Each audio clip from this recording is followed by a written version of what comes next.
Hey, this is Buck Dharma of Blue Oyster Cult, and you're listening to the Sports Circus.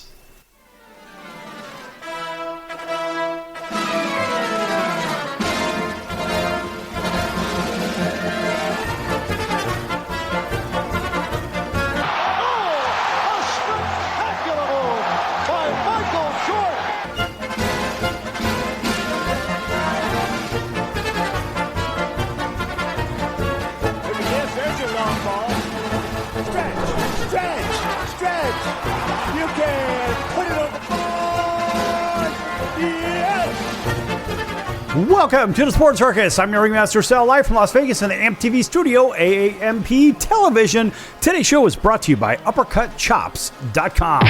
Check out their tasty selection of all-natural, dry-aged, USDA prime Wagyu steaks and chops. Wait till you taste their best-in-class New York steaks, the filet mignon, and of course the king of all, those gigantic cowboy cut and tomahawk cut ribeyes.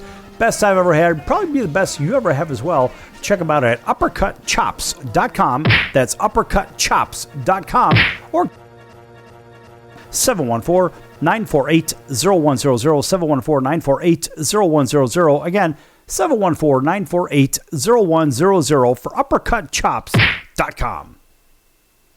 Nice round of applause for UppercutChops.com. Yes! Yes!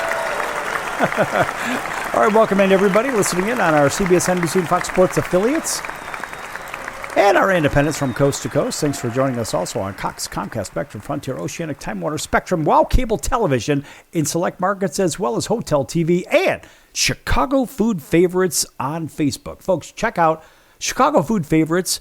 It is a group, a free group, a fun group for your favorite restaurants, recipes, and just talk food. It's free. It's fun. I'm the administrator. Let's have some fun together.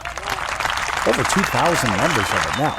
All right, welcome in, everybody. As I said, and listen, folks, a lot of things happen kind of randomly. We think of, well, you're in Las Vegas, and there are odds and probability of this, that, and the other. Well, you're right. There are odds and probability, and sometimes we think of things are being, well, it's like a coin flip. It's 50-50. Is a coin flip really 50-50? Think about that. Well, you're like, well, hell, there's two sides, and what could happen? What could possibly go wrong? Well, I'll tell you what. There are ways to manipulate coin flips. And I'm not saying that this happens on a regular basis, but it does happen, and there are some trickeration, as some people like to say. There are some ways to actually fix a coin flip. And here is a little audio clip on how to do it. How do you flip a coin to get tails every time? I'm gonna show you how. Normally when you flip a coin, you do this, and it flips end over end like this through the air. But if you wanna do the secret coin flip, where you're guaranteed to get tails, well then, the coin flip looks like this. Could you tell the difference? If not, I'll show you again, see if you can pick it out. See, folks, you can't tell what he's doing, but what he's doing is he's actually rolling it on his side. He's going to explain. Did you catch it? So on the fair coin flip, it spins end over end. But on the tricky coin flip, it rotates this way. So if this is tails, it's always pointing up. In other words, when you flip it for the trick flip, you kind of rotate your hand, and this just takes practice. I've practiced it a lot. I still don't get it every time. At the last minute, you turn your finger to the side and flick it off to the side. And what that does is it sets it about rotating like this. And what you'll notice is that as it rotates around like this, tails is always facing up. Well, see, now that's interesting because not all coin flips are treated the same, and they're not all the same. And sometimes, people will do some tricky, and think about this. So, according to Scientific American, the flipped coin, according to findings in a preprint study posted on arxiv.org, landed with the same side facing upwards as before the toss at 50.8% of the time. And the large number of throws allows statisticians to conclude that nearly 1% bias isn't a fluke. Now, how about that? So what are the actual odds? Well, the odds of a coin flip, 50-50, or a 1 in 2 probability of landing on heads or tails. However, some research, as I mentioned, says, well, it's not necessarily perfect balance. So the explanation is a coin flip, of course, has 2 possible outcomes, heads or tails. Each outcome has an equal chance of occurring. If you flip a coin a very large number of times, you'll get half heads, half tails. But this means probability of landing on that, of course, being 50-50. But again, that research says it suggests that there's a slight bias. So that 50.8%, it really depends on the off-center wobble. So another study found that airborne coins tend to wobble off-center, which causes them to spend a little more time aloft with their initial up side on top.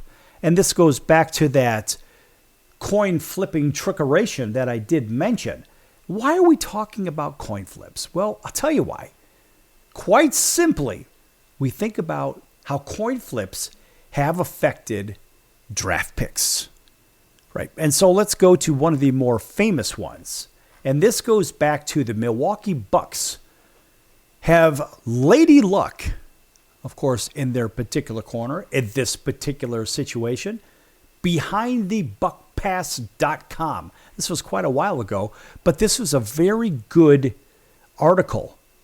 And it talks about how the Milwaukee Bucks and Lady Luck, they were able to basically steal one against the Phoenix Suns, thanks to being able to select, well, Kareem Abdul-Jabbar, first overall in the 1969 draft. Think about this. The greatest member of the Milwaukee Bucks in franchise history is undoubtedly Kareem. And, of course, Kareem dominated the entire NBA, as you know, for the Bucks' tenure, enough so to bring Milwaukee to the promised land of winning an NBA title. That was way back in the day, folks.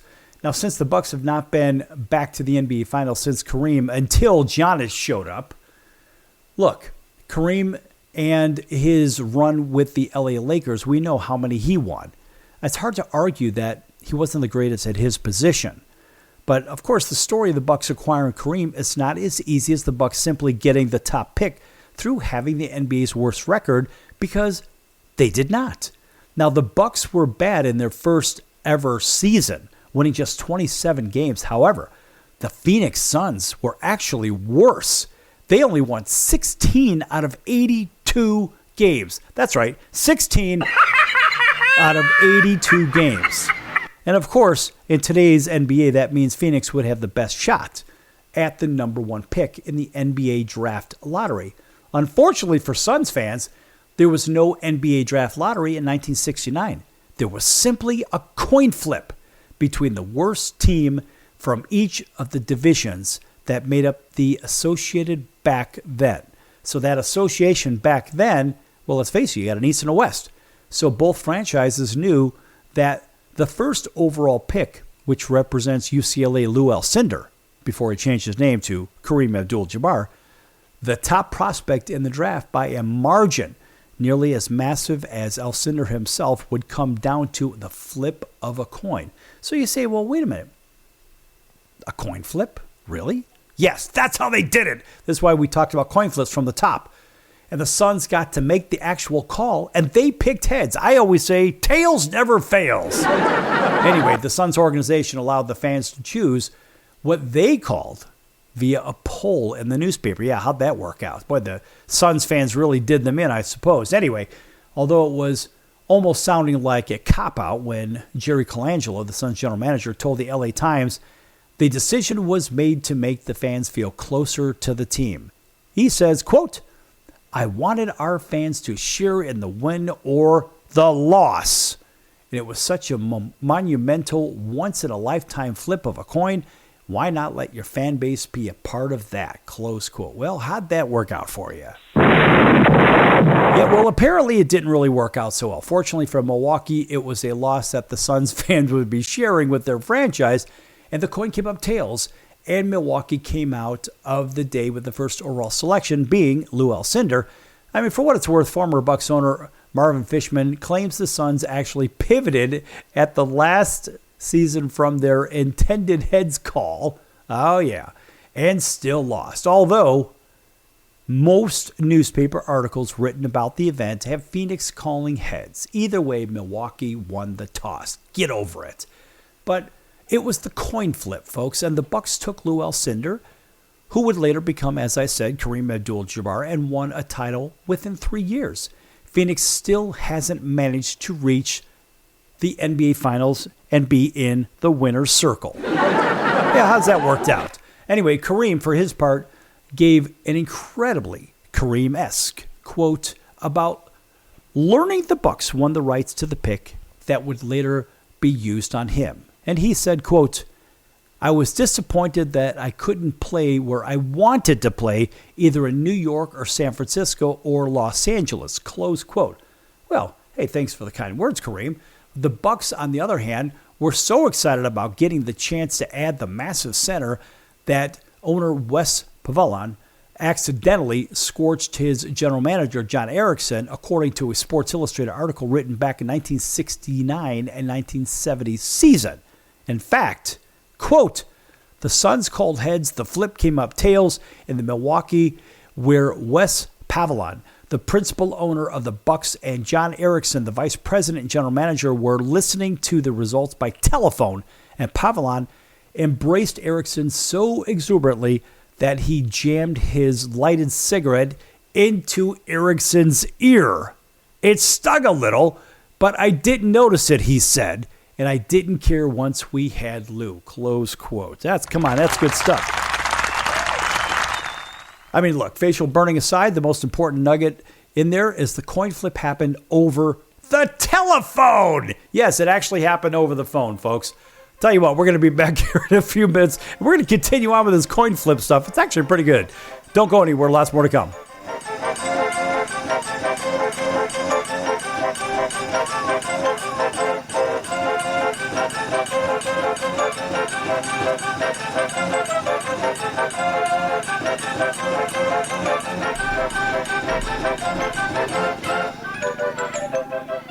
Attention business owners, you and your customers are listening to this right now. Face it, every business needs customers, even yours. The Sports Circus is a primetime nationally syndicated program that's carried on ABC, NBC, CNBC, and Westwood One News affiliates, plus CBS, Fox, and NBC Sports affiliates across North America, with coverage from Hawaii to New York.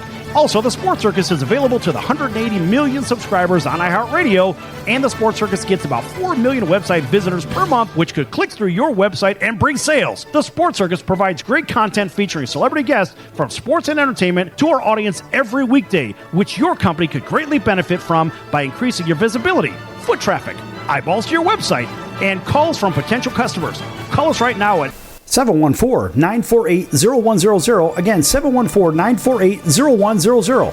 Or email us at info@thesportscircus.com. That's info@thesportscircus.com. Drive your sales today by advertising with the Sports Circus. Could you use a little extra money right now? If you'd like to borrow up to $100,000 and get pre-approved in minutes, call the number we'll give you at the end of this commercial. Our lending partners have already loaned millions of dollars to individuals just like you, and we're ready to lend you up to $100,000 if you qualify. Even if your credit is not perfect, you could use the money to pay off high-interest credit cards, for home renovations, or consolidate existing debt. You can get flexible, easy-to-pay terms. The consultation to find out if you qualify is free. To find out if you qualify for our special financing program, call this toll-free number 24 hours a day. 800-335-1376. 800-335-1376. 800-335-1376. That's 800-335-1376. Important terms and conditions apply. Not all applicants will qualify. Loan amount, annual percentage rate, and term will vary depending on creditworthiness. Applying does not guarantee approval. Account approval is subject to verification and confirmation of your credit history and acceptance by a lender. If you choose to apply for a loan through us, a consumer report will be obtained to evaluate your creditworthiness in connection with your application for credit. That's the sound of sizzling, dry-aged USDA Prime Wagyu and Angus steaks from UppercutChops.com. Their best-in-class filet mignons, New York steaks, and the king of all steaks, the tomahawk and cowboy cut ribeyes are the best in the business. Even their Prime Wagyu burgers will likely be the best you've ever had. Browse the full selection of steaks and chops at UppercutChops.com from the comfort of your home or on your mobile device. UppercutChops.com delivers all-natural, dry-aged USDA Prime Wagyu and Angus steaks and chops directly to your door. store without the hassle of going to the grocery store and fight crowds to pick from a small selection of average at best meats with injected steroids, fillers, and coloring added to look good. Find out what's for dinner at uppercutchops.com or call 714-948-0100, 714-948-0100, again, 714-948-0100. or make your selection directly at uppercutchops.com.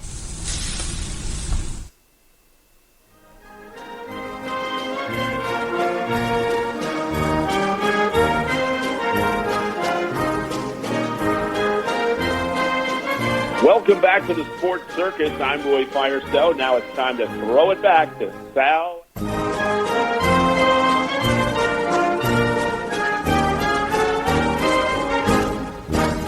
Thank you, Roy, and welcome back to the Sports Circus. I'm your ringmaster, Sal, live from Las Vegas in the AMP TV studio, AAMP Television. This segment brought to you in part by our friends over at the College of Southern Nevada Athletics. Check them out at csncoyotes.com for upcoming games and events. That's csncoyotes.com for the College of Southern Nevada Athletics. And welcome in to everybody listening in on our CBS, NBC, and Fox Sports affiliates, including our friends over in Honolulu on CBS Sports 1500 KHKA. That's home of the Yankees, 49ers, and the Alabama Crimson Tide. Welcome in to everybody else up and down the West Coast and throughout the heartland on all of our independents, all the way down to our friends over in Auburn, Alabama, WAUD, that's home of the Atlanta Braves. Big hello to our friends in Atlanta, WDJY 99.1 FM, plus everybody else watching on television, everybody else streaming on Apple, Amazon, Audible, Spotify, Pandora, iHeartRadio, Stitcher, Deezer, YouTube, you name it, we're there. All right.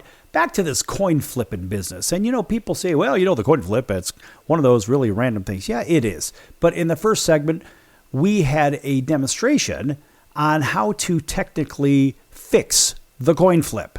So if you want tails, you can and lend it up on tails every time if you so chose. But the coin flip has been a really big part of baseball, basketball, football, etc., and so forth. Well, listen to this. Think back to the 2023 draft, right? So everybody is like, well, who's going to end up getting Victor Wembanyama, right? So Wemby is one of those guys, and he has already proven to be that absolute franchise player. So despite an injury here or there, whatever, Wemby is that guy. He really is that good. But think about this.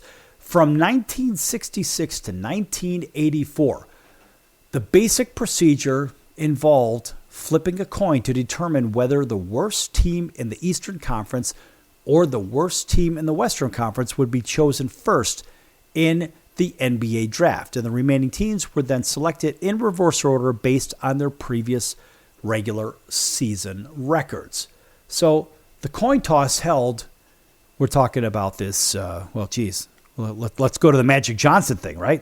The coin toss held significant implications for the NBA, particularly favoring the Lakers. How about this one? The iconic Showtime era construction, that one was actually thanks to a coin flip. This is according to MARCA, we call it Marca.com. In 1979, the Lakers secured the number one draft pick and acquired Magic Johnson, but you can call him Irvin, a remarkable point guard who went on to become, of course, as we all know, one of the greatest players in NBA history. Of course, the stroke of luck came at the expense of the Chicago Bulls, who ended up selecting David Greenwood, a competent power forward with a career that, well, certainly didn't measure up to Magic's achievements, but nonetheless, Irvin Johnson, a 12-time All-Star, 5-time NBA champion, a 3-time MVP of both the regular season and the finals, well, truly stood apart. So another stroke of luck for the Lakers. Boy, just when you're hot, you're hot. Another stroke of luck came for them just a few years later when they ended up with the first pick, despite already being the reigning champions, participating in, yes, again, a coin flip, this time against the Clippers. And the Lakers won, and they were the recipients and able to select James Worthy. I mean, that's almost unfair. It's ridiculous. Well, you look at it now, you're like, that's unfair. Anyway, however, the influence of the coin toss extends both before and after these moments. As you may know, in 1969, we did mention the Kareem situation, yet the Lakers, again, another benefactor. But Kareem, who held the title, of course, of the NBA's all-time leading scorer until LeBrick had surpassed him, later joining the Lakers again. So here it's the Lakers again. But even the fate of Michael Jordan, the great Michael Jordan, the greatest of all time, widely regarded, of course, as the greatest of all time, was determined by the famous coin toss. In 1984, the Rockets won the coin toss against the Blazers, who possessed a pick acquired from the Pacers. Now, Houston, of course, they chose Akeem the Dream Olajuwon, an exceptional power forward. Akeem, I believe still, Akeem is probably the best center to ever play the game, in my opinion. Anyway, while Portland selected, wait for it, folks, Sam Bowie, whose career was plagued by injuries and mediocrity. And of course, the Bulls picking third seized the opportunity and selected Michael Jordan, ultimately altering the course of NBA history. And if the Blazers actually had secured the first pick, it's likely that they would have chosen Akeem Olajuwon, as they had a talented shooting guard in Clyde Drexler. And this would have allowed the Rockets to acquire Michael Jordan, significantly changing the landscape of the league. And of course, speculation of the outcomes if the coin flip had gone differently. Is it possible? Starting from the 1985 draft, the NBA Board of Governors implemented a lottery system to determine the draft order. And the first lottery resulted in Patrick Ewing being selected as the number one pick by the New York Knickerbockers. Since then, the system has undergone various modifications, but continues to be used, and teams such as the Detroit Pistons, Houston Rockets, San Antonio Spurs, of course, are currently the most likely candidates to select the great players back from a couple of years ago when this article actually came out, which they did. And of course, Victor Wembanyama was that one from the Spurs. And I'll tell you what, folks, that kid is legit. He is good. But the coin flip has been a really big part of basketball. How about football? Let's think about this one. Now, in case you don't know, just in case you've been living under a rock for the last 50-odd years, think about this. The Chicago Bears landed Walter Payton with a little bit of luck, in case you didn't know, according to ChicagoBears.com. In 1970, the Bears lost a coin flip to the Pittsburgh Steelers for the right to select quarterback Terry Bradshaw with the number one overall pick in the draft. Two teams had finished with identical 1-13 records, with the Bears' lone victory, ironically, coming against who? The Pittsburgh Steelers. And that was at Wrigley Field. Now, 5 years later, however, Lady Luck was back on the Bears' side when they won a coin flip with the Cleveland Browns for the number 4 choice in the 1975 draft. And guess what? The Bears used that pick to select legendary Hall of Famer, the great Walter Payton.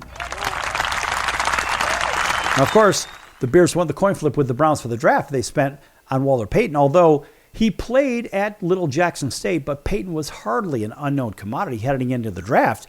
And of course, Walter was a 2-time first-team All-American who set NCAA scoring records with 464 points, broke 9 school records, and received some Heisman Trophy votes. And of course, then Bears coach Jack Pardee said on January 28, 1975, the day that Payton was drafted, quote, "He wasn't any deep secret. Anyone in the country knows about him," close quote. Well, you're right. Now, maybe so, but few imagined that Walter Payton would become the NFL's all-time leading rusher and arguably the greatest player in Chicago Bears history and arguably the best running back in the history of the National Football League. Sorry, other guys. I mean, Jim Brown, yeah, Jim Brown was great. Yeah, Gale Sayers, he was great. Emmitt Smith, it took him a lot of extra years to do what Walter Payton did with a ginormous line in front of him because that's what the Dallas Cowboys did. Remember, way back in the day when they drafted Troy Aikman, well, Aikman went 1-15 in his first round as a quarterback out of UCLA, big kid. He was a decent quarterback. Well, guess what? He got sacked. So the Dallas Cowboys said, we're going to build a gigantic line in front of him. And we're going to go ahead and we're going to get ourselves a running back, too, to take a little bit of heat off of Troy Aikman. Well, now the benefactor of that big line was who? Emmitt Smith. I won't even say the great Emmitt Smith because Emmitt Smith wasn't great. I believe Tony Dorsett was a better back of the Dallas Cowboys organization. Hell, you could have put a German Shepherd back there and they would have ran for maybe 30,000 yards. So I don't really care what people say about Emmitt Smith. Oh, he's the greatest. No, he's not. Everybody knows Walter Payton was the greatest running back of all time. And so Chicago has had the greatest basketball player of all time, the greatest football player of all time, at least the greatest running back of all time. Joe Montana is probably the best quarterback of all time. Tom Brady was a good one, but Tom Brady was the ultimate system quarterback. Think about that. Tom was 199th overall for a very good reason. He wasn't the guy that was going to improvise and this, that, and the other. Tom was going to follow instructions. He was a smart guy from the University of Michigan, and he did exactly what he learned to do at the University of Michigan. And what did he learn? He learned a system, and he learned how to play within it. Tom wasn't even the starting quarterback either. But you have to look back and say, Tom was pretty good, but you say Joe Montana was significantly better. Joe came out of Notre Dame as a very, very good quarterback. And what did he do? Went right over to the San Francisco 49ers, and he won, and he won, and he won, and he won. Got to the Super Bowl 4 times? He won 4 times. He was just that guy. Just like Mike. Jordan got to the final 6 times, never even saw a game 7. He won 6 times. Walter Payton had no line in front of him. I mean, who did he have? He had Noah Jackson and a broken Coke machine and a bag of footballs. I mean, that's basically about it in front of him. And somehow Walter still ended up being essentially the best running back the league has ever seen. So in case you're wondering, I mean, look, there's a bigger story to this whole Chicago Bears thing, but I got to tell you, Walter Payton was what? The product of a coin flip, just like Terry Bradshaw was, just like Lou Alcindor, but you can call him Kareem Abdul-Jabbar, just like what? Oh, that's right. Just like James Worthy. And the list goes on and on and on. It is ridiculous. Folks, when we come back, we're going to wrap up the coin flipping thing, and we're going to jump into something else. Don't go anywhere. Lots more to come here on the Sports Circus.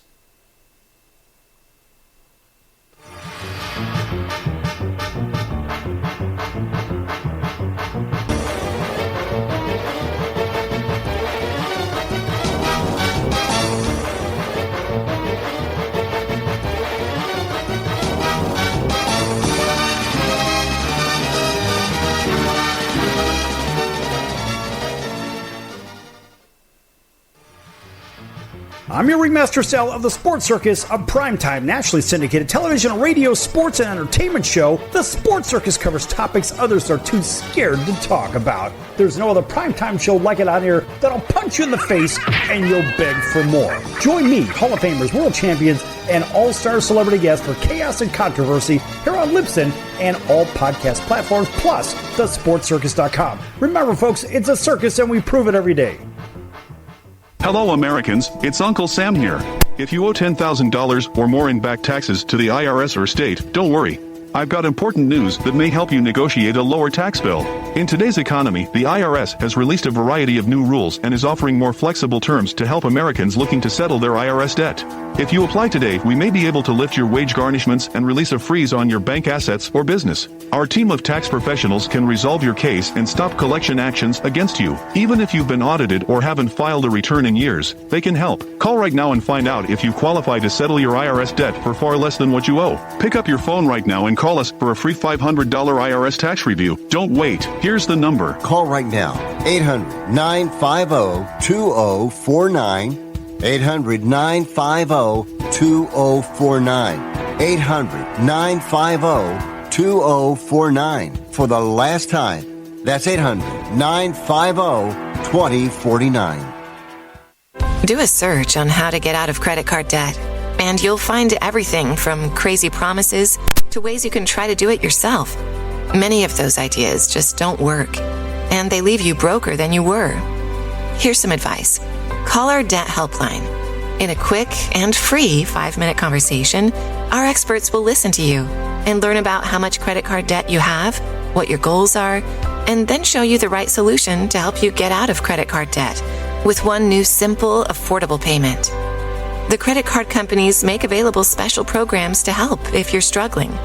All it takes for you to finally get out of credit card debt is one quick, free phone call. So please call right now. 800-948-6817. 800-948-6817. 800-948-6817. That's 800-948-6817. Paid for by the Debt Helpline.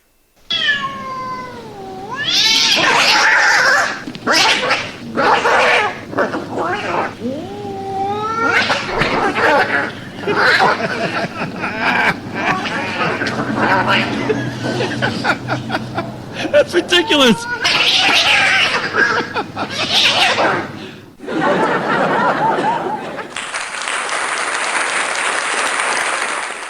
Quiet, numbskulls, I'm broadcasting. Hey everyone, Dave Jackson here, ESPN rules analyst on ESPN Hockey, and you're listening to the Sports Circus.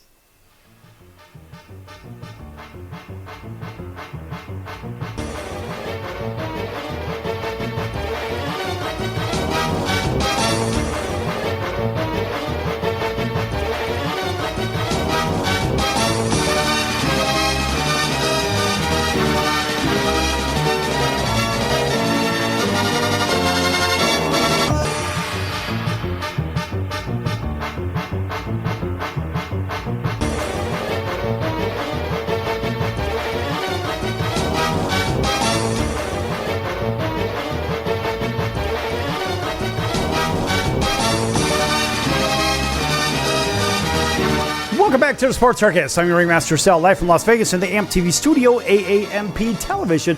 Folks, make sure you check out thesportscircus.com for our upcoming guests, our prior guests, recorded shows, which can be found on all platforms such as Apple, Amazon, Audible, Spotify, Pandora, YouTube, iHeartRadio, Stitcher, Deezer, and plus a whole bunch of other platforms as well.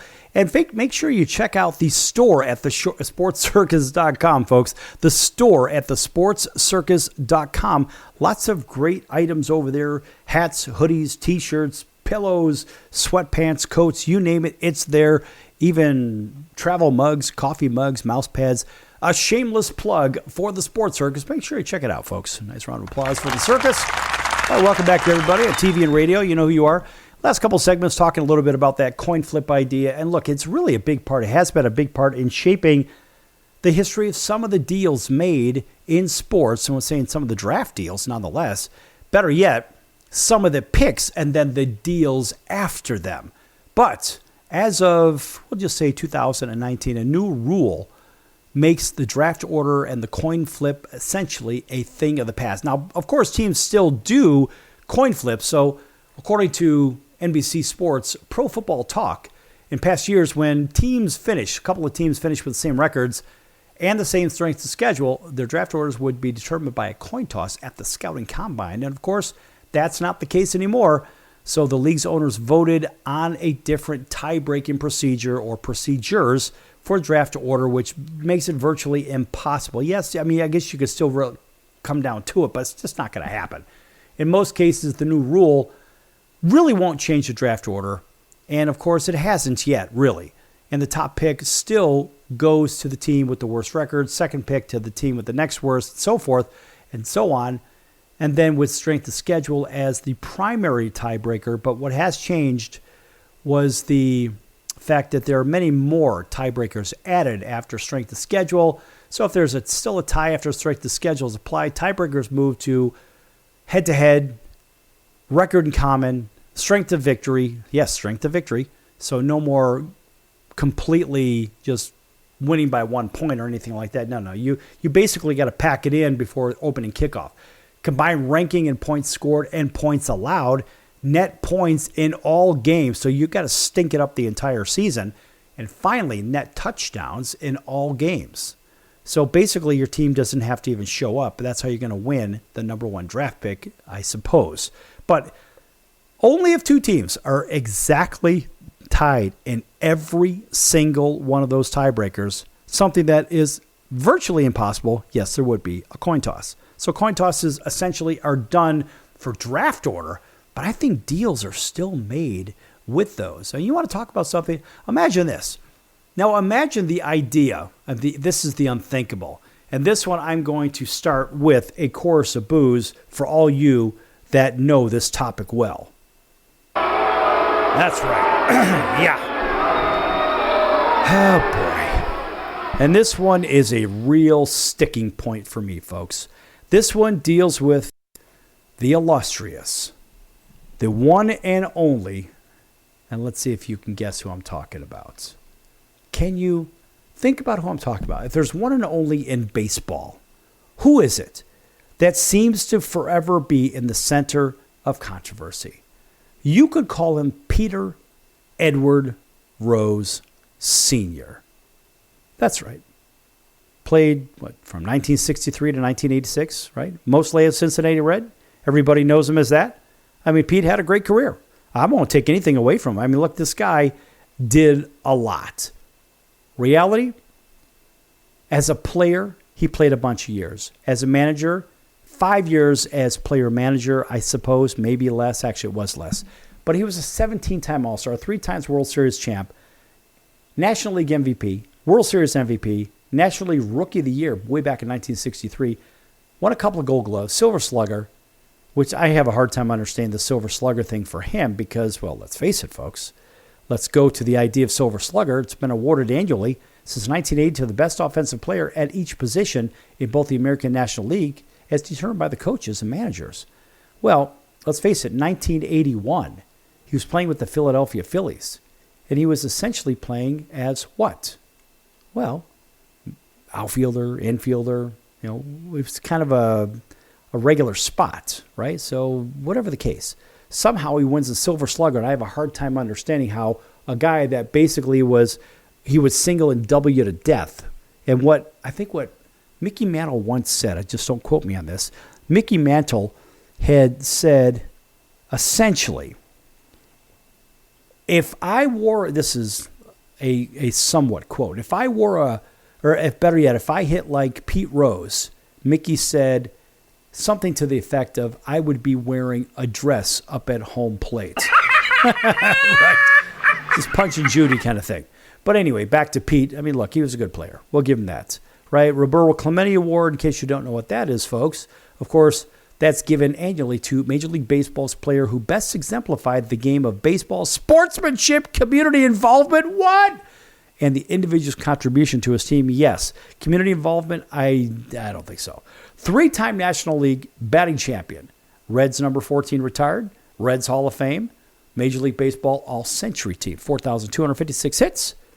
3,562 career games. That's pretty darn good. But Peter Edward Rose, yes, from Cincinnati, played in his hometown, that is. Imagine if Pete Rose, the unthinkable, imagine if Pete and his Hall of Fame eligibility rode on a coin flip. Let's think about that. So this is a real issue of contention as I see it. And you say, well, Pete was a great player and he belongs in a Hall of Fame. All my Reds fans, they all say the same thing. I mean, look, I don't necessarily know that Pete, I'm in my opinion, I don't think he belongs in a Hall.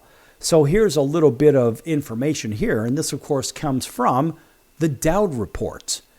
Amid reports that he had bet on baseball, Rose was informally questioned in February of 1989 by Bart Giamatti and Commissioner of Baseball Peter Ueberroth. With his lawyers present, Rose stated that he had bet on football, basketball, and horse racing, but vehemently denied the allegations of betting on baseball. Seriously? By this time, Major League Baseball owners had selected Bart Giamatti to succeed Peter Ueberroth, and the outgoing commissioner decided to defer the matter to his successor. In the meantime, Sports Illustrated gave the public their first detailed report of the allegations that Rose had placed bets on baseball games on March 21st, 1989, in the cover story issue dated April 3, 1989. If you don't believe it, go look it up. Bart Giamatti assumed the office as the 7th commissioner of baseball on April 1st. How convenient.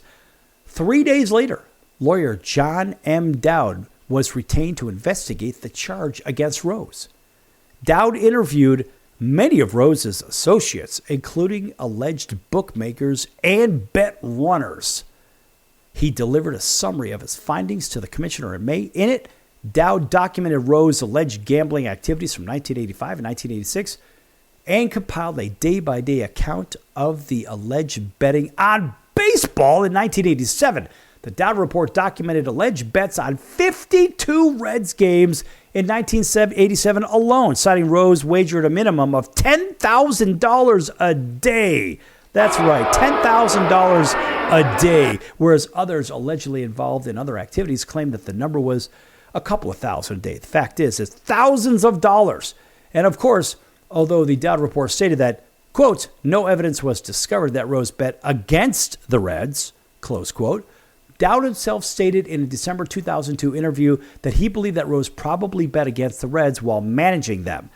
Those critical and those who criticized of Rose's behavior, including Ohio's own Hall of Fame baseball reporter Hal McCoy, had observed that, quote, the major problem with Rose betting on baseball, particularly the Reds, is that the manager, he could control the games, make decisions that could enhance his chances of winning his bets, thus jeopardizing the integrity of the game, close quote.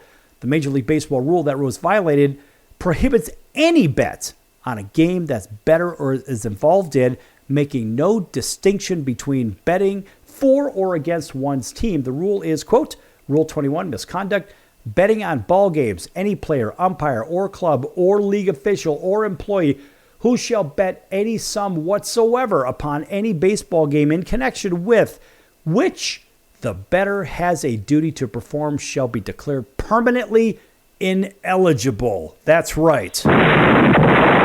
That's right. So Rose continued to deny the accusations against him and refused to appear at a hearing with Giamatti on the matter, and he filed a lawsuit to the Hamilton County Court of Common Pleas and the state trial court covering Cincinnati, alleging the commissioner had prejudged the case and could not provide a fair hearing, and the court commons issued a temporary restraining order to delay the hearing about Giamatti, but sought to remove the case at a federal level to the U.S. District Court for Southern District of Ohio, and the Southern District of Ohio granted Giamatti's removal petition, and the parties thereafter entered settlement negotiations.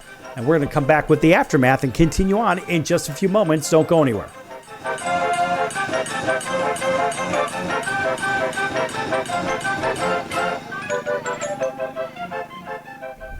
Can your IRA stand up to the next financial crisis that our top economists are saying is at our doorsteps? By allocating a percentage of your IRA into physical gold and silver with a tax-free rollover, you can diversify and safeguard your holdings from turbulent markets and economic downturns by putting your IRA back on the gold standard. Find out how to safeguard your assets with a tax-free rollover with a Genesis Gold IRA, the only IRA that can hold physical precious metals. Call now for your free gold and silver report. Protect your IRA today with one simple phone call and learn how to qualify for up to $10,000 in free silver. Call Genesis Gold Group, empowering faith-driven stewardship. 800-932-5517. 800-932-5517. 800-932-5517. That's 800-932-5517. If you served in the Marine Corps, by now you know about the contaminated water problem at Camp Lejeune. If you were stationed or worked at Camp Lejeune from 1953 to 1987, you probably have a lot of questions. We have some answers. You could be entitled to compensation. Billions of dollars are being allocated to pay for damages to anyone stationed at Camp Lejeune during that time. Unfortunately, it appears that officials may have known the contaminated water problem existed and did little to protect their men. The Semper Fi Code was not honored. If you or someone in your family has developed a serious illness, including various forms of cancer, call this Camp Lejeune legal support line right now. You can't turn back the clock and change what happened, but you can certainly call right now and learn your rights as a Marine. Here's the number. Call 800-335-7196. 800-335-7196. That's 800-335-7196. Do a search on how to get out of credit card debt, and you'll find everything from crazy promises to ways you can try to do it yourself. Many of those ideas just don't work. and they leave you broker than you were. Here's some advice. Call our debt helpline. In a quick and free 5-minute conversation, our experts will listen to you and learn about how much credit card debt you have, what your goals are, and then show you the right solution to help you get out of credit card debt with one new simple, affordable payment. The credit card companies make available special programs to help if you're struggling. All it takes for you to finally get out of credit card debt is one quick, free phone call. So please call right now. 800-948-6817. 800-948-6817. 800-948-6817. That's 800-948-6817. Paid for by the Debt Helpline.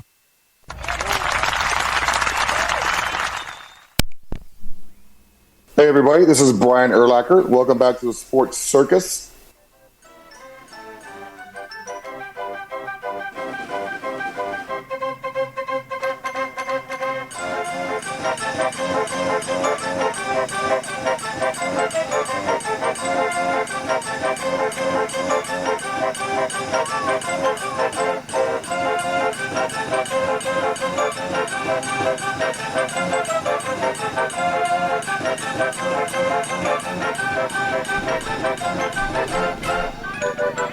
Welcome back to the Sports Circus. I'm your ringmaster, Sal, live from Las Vegas in the AMP TV studio, AAMP television.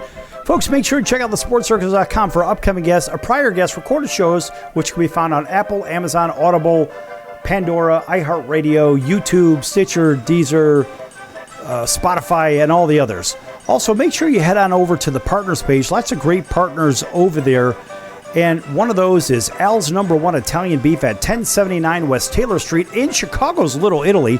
That's Al's Number One Italian Beef, 1079 West Taylor Street in Chicago's Little Italy. If you can't make it over there for some great food, check them out at alsbeef.com. That's alsbeef.com, and learn all about the Italian beef sandwich, which is distinctly different than that nonsensical Philly cheesesteak sandwich.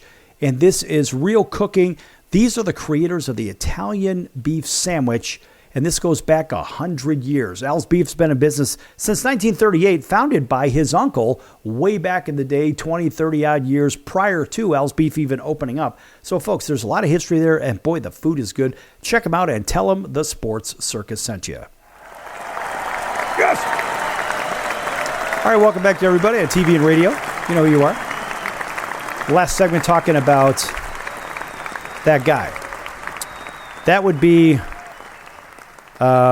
Pete Edward Rose.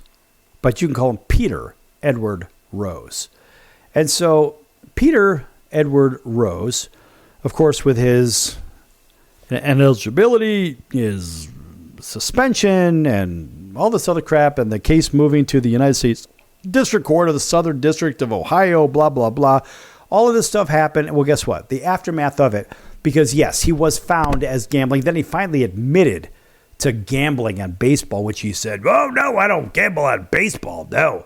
On August 24th, 1989, Rose voluntarily accepted a permanent place on baseball's ineligible list. He accepted that there was a factual reason for the ban. In return, Major League Baseball agreed to make no formal findings with regard to the gambling allegations. So it's kind of like, folks, having a sealed record.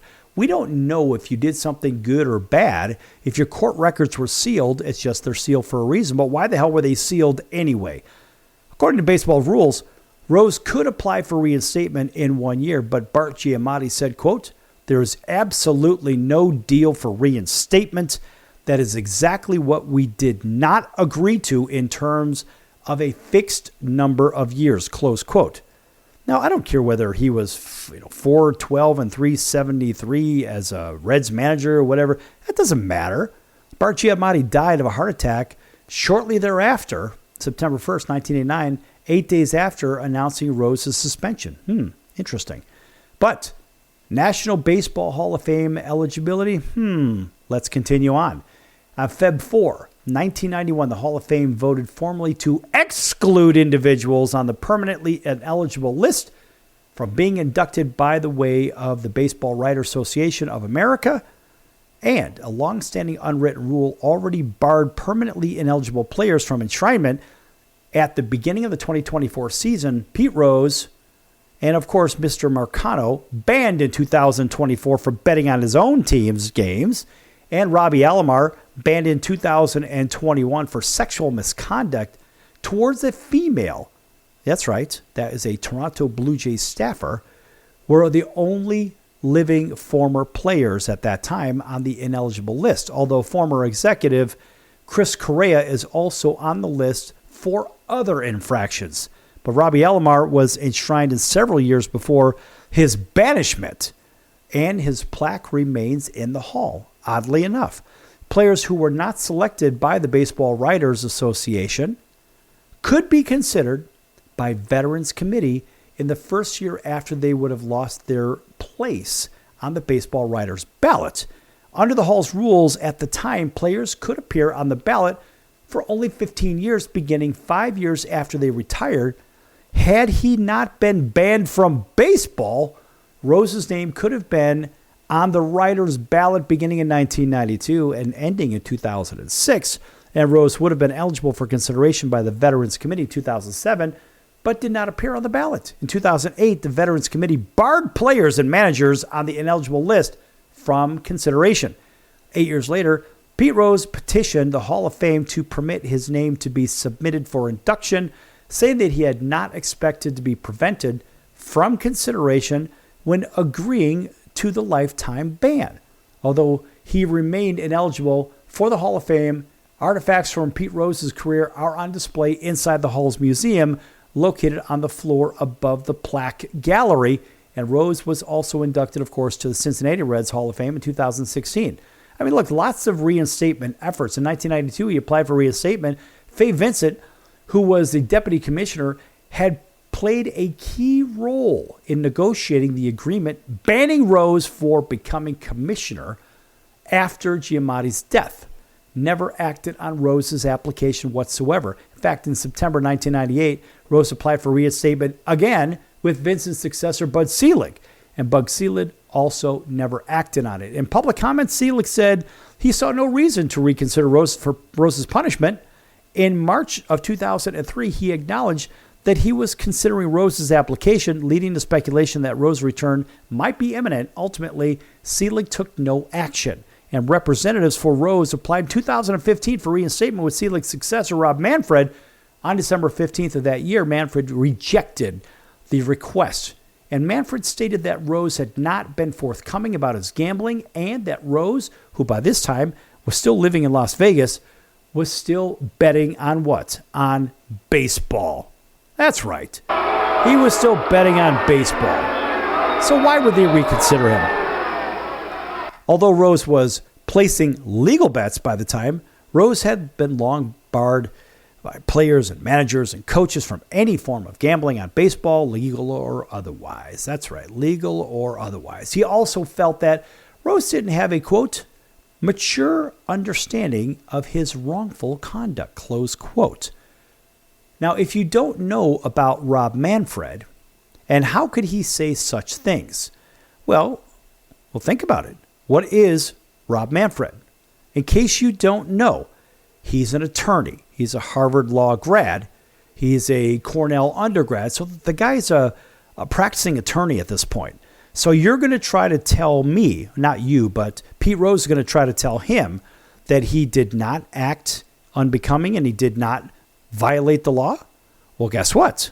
It's apparent that Manfred's words are founded. Again, he also felt that Rose did not have a, quote, a mature understanding of his wrongful conduct, close quote.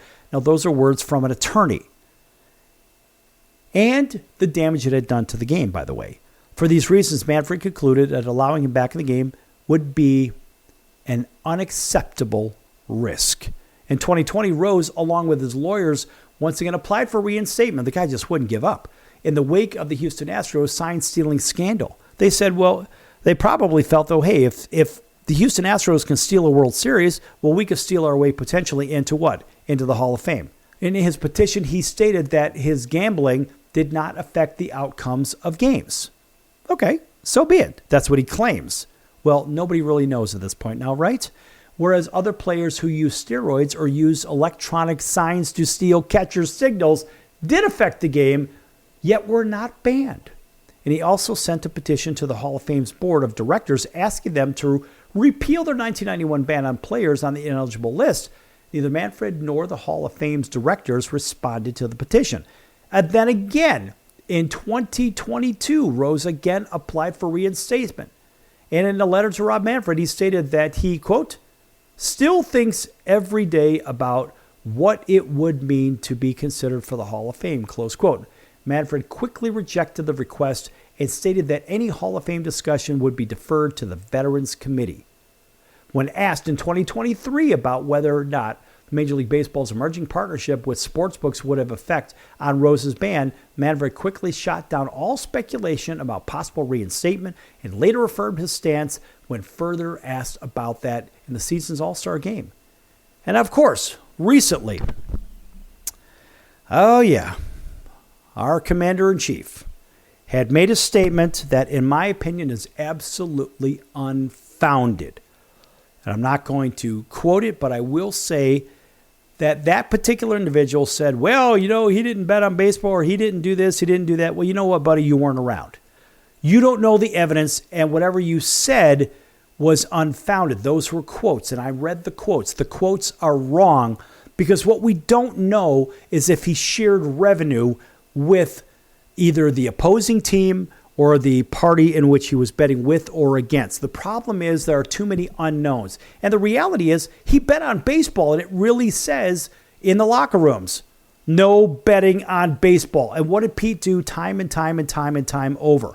He bet on baseball. And let's face it, this guy has not had a spotless track record anyway. Think back to the tax evasion. April 20, 1990. Rose entered a plea of guilty of 2 charges of filing false income tax returns, not showing income he received from selling autographs and memorabilia, and from horse racing winnings. And also, back on July 19th of the same, he was sentenced to 5 months in minimum security prison at the United States Penitentiary in Marion, Illinois, and fined $50,000. Rose was released January 7th, 1991, after having paid $366,000 in change in back taxes and interest. Okay, also, by the way, 1,000 hours of community service. Does that sound like an honest person to you folks? Remember, baseball, the Hall of Fame, is also off the field. It's on the field and off the field, unlike football. So in Canton, Ohio, the Pro Football Hall of Fame does not have the same standards as Major League Baseball. And it appears that Pete Rose, I don't care all of his accomplishments, he was a great ball player, but guess what? From all the dubious things that surrounded him, even including lying to the commission, also lying to the federal government, tax evasion, going to prison for it, etc., and so forth. Does that sound like a Hall of Famer to you folks? Tell you what, you know who belongs in there that's no longer living? Shoeless Joe Jackson. He had no part in what happened with the Cincinnati Reds and the Chicago White Sox way back in the day. We think back to those World Series back in the day. You say, well, hey, the Cincinnati Reds, they won a World Series in 1919.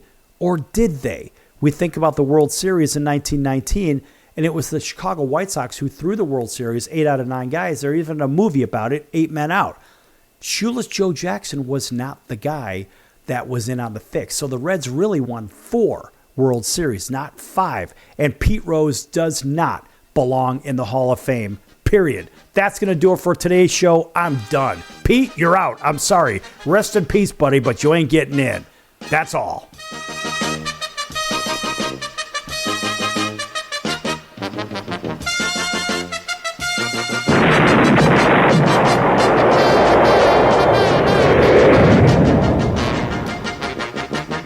Stop it! Shut up! Stop it! Shut up! Shut up! Shut up! Stop it! Stop it!